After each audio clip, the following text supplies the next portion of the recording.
Hello friends, आज हम environmental issue यानी पर्यावरण के मुद्दे का वेरी शॉर्ट क्वेश्चन आंसर करने वाले हैं, जिसके एग्ज़ाम में आने की पूरी संभावना है। तो फर्स्ट क्वेश्चन है, ये बायोलॉजी का चैप्टर 16 है।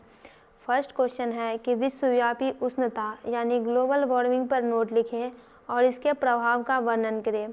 तो देखिए दोस्तों, ग्लोबल वार्मिंग तब होता है जब पूरी पृथ्वी के तापमान में वृद्धि हो जाती है, तो इसे विश्वव्यापी उष्णता कहते हैं। ये होता कैसे है?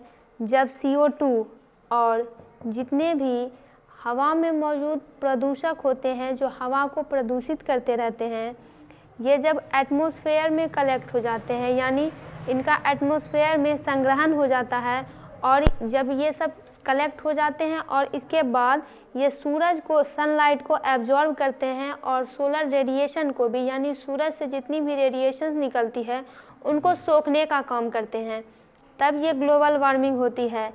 इसका प्रभाव जीवों पर पड़ता है और समुद्र का जल स्तर बढ़ जाता है, जिससे उपतटीय क्षेत्र, शहर इत्यादि के जलमग्न होने की संभावना बढ़ती है। हालांकि इसके रोकने के उपाय किए जा रहे हैं। प्राकृतिक वायु प्रदूषक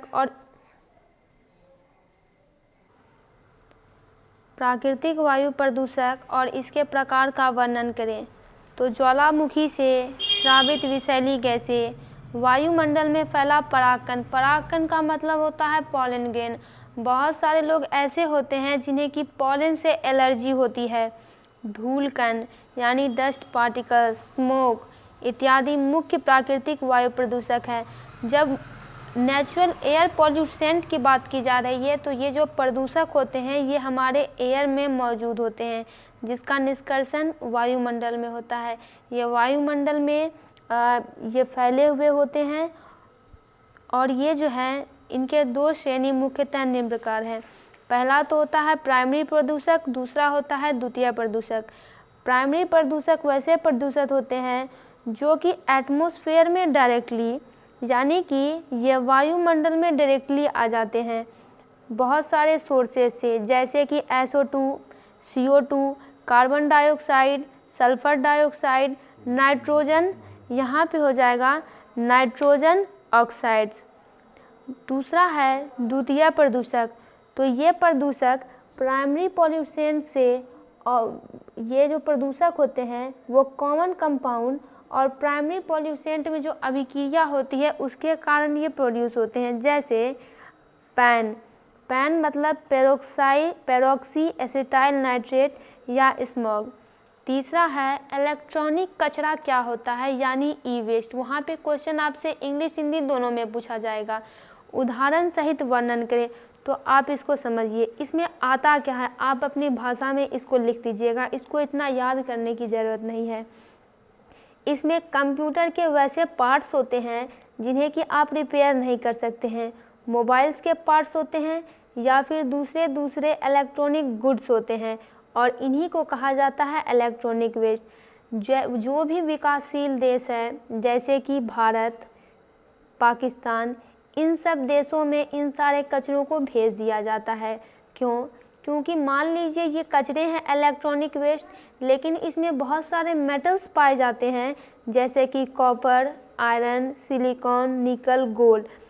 तो ये रिसाइकल के द्वारा, ये सारे जो देश होते हैं रिसाइकल के द्वारा इनमें से ये कचरे, ये मेटल्स को निकाल लेते हैं।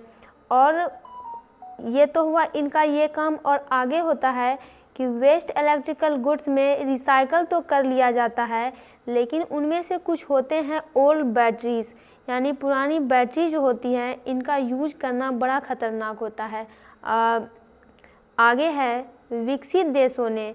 विकासशील देश और विकसित देश अलग अलग चीज़ें होती हैं। विकसित देश जैसे आप अमेरिका का नाम ले सकते हैं, जर्मनी का नाम ले सकते हैं।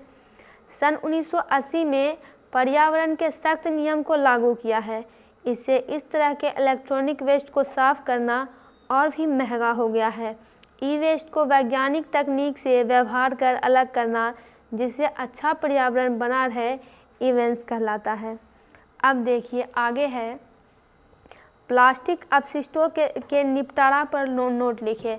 तो सभी लोग जानते हैं कि जो प्लास्टिक होता है वो नॉन बायोडिग्रेडेबल होता है, यानी कितने सालों बीत भी जाएं, हज़ारों खरबों अरबों साल, तो जब फिर से जहाँ पे प्लास्टिक गड़ा हुआ है अगर आप वहाँ पे निकालें तो प्लास्टिक वहीं मौजूद रहता है। ये पूरी तरह से बैक्टीरिया जितने भी होते हैं इसको अक्षम होते हैं डिकम्पोज कर देने में। तो इसका निपटारा कैसे करें?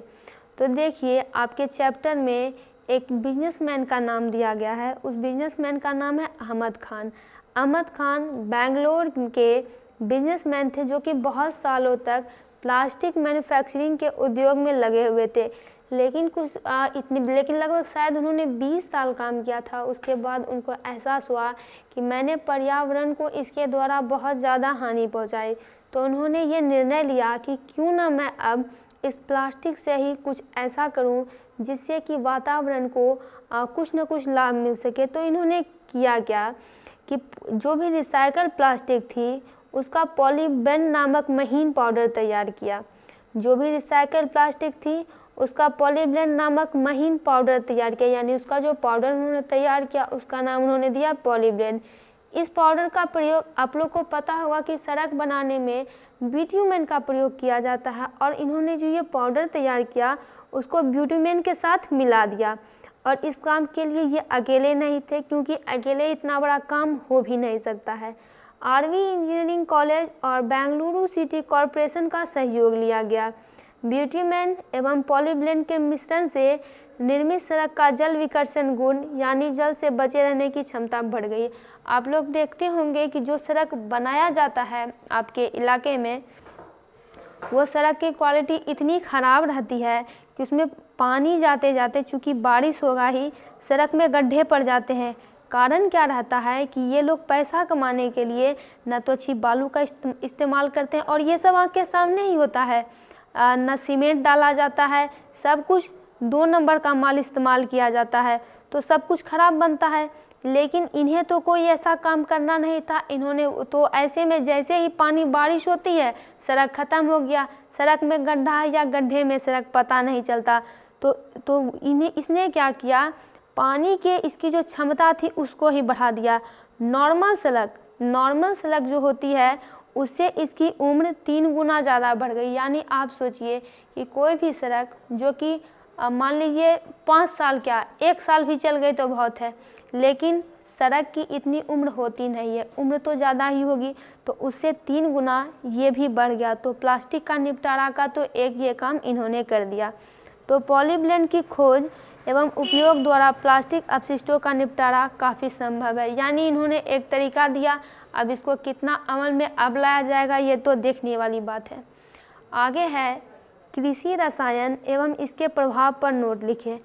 एग्रोकेमिकल्स अभी उत्पादों को बढ़ाने के लिए, मिट्टी की क्षमता को बढ़ाने के लिए बहुत सारे केमिकल्स का प्रयोग किया जाता है, और इसके बहुत सारे प्रभाव भी देखने को मिलते हैं। तो देखिए ये होते क्या है। तो कृषि रसायन कीटनाशी एवं रासायनिक खाद जैसा प्रदूषक है। इसके द्वारा सिर्फ मृदा का मतलब होता है मिट्टी, मृदा के जो केमिकल गुण होते हैं उसकी जो अपनी प्रॉपर्टी होती है उसमें तो ये परिवर्तन करता ही है, साथ ही साथ जो ज़मीन में, क्योंकि ज़मीन में जो बहुत सारे माइक्रो ऑर्गेनिज्म जीव रहते हैं, जल की सतह तथा पेंदी जल के स्रोतों को भी नुकसान पहुंचाता है ये जो एग्रोकेमिकल्स रहता है। ऐसे प्रमुख रसायन निम्नलिखित हैं, जैसे कि कीटनाशी यानी पेस्टिसाइड। ये ऐसे रसायन होते हैं जो कि पैथोजन को मारने में काम आते हैं। ये पैथोजन को मारते हैं, पेस्ट को मारते हैं, और एग्रीकल्चर में जो एक्स्ट्रा चीज़ें उग जाती हैं जैसे कि खरपतवार उसको भी नष्ट कर देते हैं। और अधिकतर कीटनाशी का वृहद प्रभाव होता है जिससे बहुत से हानिकारक सूक्ष्म जीवों यानी माइक्रो ऑर्गेनिज्म का नाश हो जाता है। और ये भी 3 प्रकार के होते हैं, जैसे क्लोरीन युक्त हाइड्रोकार्बन, उसमें DDT, BSC ये सब आएंगे। ऑर्गेनोपेस्टिसाइड इसमें आ जाएंगे ऑर्गेनोफॉस्फेट्स और कार्बामाइन। खरपतवारनाशी इसका मतलब होता है वीडीसाइड, 8 में भी इसके बारे में पढ़ना था, जो ये खास मेटाबॉलिक इनहिबिटर का काम करता है, जैसे 2,4-D। तो यहाँ पे हो जाएगा 2,4-D, कॉमा नहीं होगा यहाँ पे। रासायनिक खाद उर्वरक, तो ये सांद्रित रसायन होते हैं जो मिट्टी में मिलाया जाता है अथवा इसका घोल के रूप में पौधों पर छिड़काव द्वारा आवश्यक खनिज लवण पौधों को उपलब्ध कराया जाता है। यहाँ पे हो जाएगा 2, यहाँ पे डैश नहीं होगा, यहाँ पे होगा 2,4-D यानी 24D। नेक्स्ट है तापीय प्रदूषण पर निबंध लिखे, यानी right A note on thermal pollution. तो थर्मल पोल्यूशन क्या होता है कि बहुत सारे इंडस्ट्रीज़ में यानी उद्योग में पानी का यूज किया जाता है, क्योंकि उस उद्योग में बहुत सारे यंत्र लगे रहते हैं, इंस्ट्रूमेंट लगे रहते हैं, उनको ठंडा करने के लिए पानी का प्रयोग होता है। और इसके साथ साथ बिजली के पावर संयंत्र तथा न्यूक्लियर पावर स्टेशन में जल को प्रशांतक के रूप में प्रयोग किया जाता है, यानी कूलेंट के रूप में। और इसके गर्म पानी को पुनः उसी के स्रोत में मिला दिया जाता है, जिससे कि पानी का ताप बढ़ जाता है। और अचानक जब ताप में वृद्धि हो जाती है तो जल में जितने भी जंतु और मछलियाँ होती है वो मर जाती है और जलीय पौधों में श्वसन दर बढ़ जाता है। आगे है मृदा प्रदूषण पर निबंध लिखे। मृदा का मतलब होता है मिट्टी, यानी मृदा की पॉल्यूशन कैसे हो रही है। तो ये होता क्या है कि मृदा प्रदूषण में मृदा की मूल संरचना में मौजूद तत्वों की कमी, यानी उसमें जो कुछ प्रॉपर्टी उसकी मौजूद है उसमें कमी होती है, या अतिरिक्त तत्वों के जमा होने से होता है, या फिर कुछ बाहरी तत्व होते हैं उसमें जमा हो जाते हैं, जिसके कारण उत्पादन पर प्रभाव पड़ता है। क्योंकि मृदा का प्रयोग एग्रीकल्चर किस पर होगी, तो मृदा पर ही होगी, और प्रोडक्टिविटी में ये अफेक्ट करता है अगर मृदा में कोई पोल्यूशन होता है। तो इससे होता क्या है, पादप यानी कि प्लांट्स की जो क्वालिटी होती है और ग्राउंड वाटर में कमी आती है, यानी दोनों घट जाते हैं। ऋणात्मक मृदा पोल्यूशन यानी निगेटिव मृदा पोल्यूशन में मृदा की उत्पादकता में ह्रास होता है, यानी कमी होती है मृदा क्षरण के द्वारा तथा मृदा के अत्यधिक उपयोग के कारण। जबकि सकारात्मक मृदा प्रदूषण का कारण अवांछित पदार्थों के जुटने के कारण होता है, यानी इसमें भी मृदा की उत्पादकता का ह्रास होता है। यानी सॉइल पोल्यूशन निगेटिव हो या पॉजिटिव, दोनों में उत्पादकता में कमी आती है। कीटनाशी एवं रासायनिक खाद 2 प्रमुख कृषि रसायन हैं जो अवांछित पदार्थ के प्रमुख उदाहरण होते हैं। नेक्स्ट है जैविक खेती पर निबंध लिखे, यानी ऑर्गेनिक फार्मिंग पर निबंध लिखे। तो खेती की वैसी पद्धति जिसमें कि रासायनिक उर्वरकों यानी केमिकल्स का, पीड़कनाशों तथा अन्य रसायनों का उपयोग कम से कम या नहीं किया जाता है और कार्बनिक पदार्थों का उपयोग किया जाता है, तो वो कहलाती है कार्बनिक खेती। इस प्रकार की खेती में पेड़ पौधों के अपशिष्ट, जानवरों के मलमूत्र यानी गोबर, कृषि अपशिष्ट आदि कार्बनिक पदार्थों का उपयोग कर मृदा की उर्वरता बढ़ाई जाती है। इसमें संसाधन का अधिकतम उपयोग कर उत्पादकता में वृद्धि की जाती है, यानी सब चीज़ जो होता है वो सब नेचुरल होता है। आगे है ओजोन अवक्षय पर नोट लिखे, यानी ओजोन लेयर जो है, ओजोन डिप्लेशन, उस पर एक नोट लिखे। तो सूरज से जो भी किरणें आती है उसमें एक पराबैंगनी किरणें भी होती है, जिसको इंग्लिश में अल्ट्रावायलेट रे कहा जाता है। ये रे जीवों के लिए हानिकारक होती है, यानी हम लोगों के लिए, और इससे हमारी रक्षा ओजोन परत करता है। और यह ओजोन परत पृथ्वी के वायुमंडल में करीब 16 से 50 किलोमीटर ऊंचाई वाले क्षेत्र में रक्षा कवच की भांति कार्य करता है, जिसके कारण कि हानिकारक किरणें पृथ्वी की सतह तक नहीं पहुंच पाती है। लेकिन अभी की जो जीवन शैली है उसके कारण, क्योंकि इस जीवन शैली में कुछ रसायन के प्रयोग किए जा रहे हैं, जैसे कि फ्लोरोकार्बन, क्लोरोफ्लोरोकार्बन, ये सब जो फ्रिज रखते हैं घर में उससे भी CFC निकलता है इत्यादि, ओजोन से अभिक्रिया करता है और ओजोन स्तर का अपक्षय करता है, यानी उसको डिप्लीट करता है। इससे जगह जगह पर ओजोन परत में छिद्र बनने लगता है, जिसे ओजोन छिद्र कहते हैं।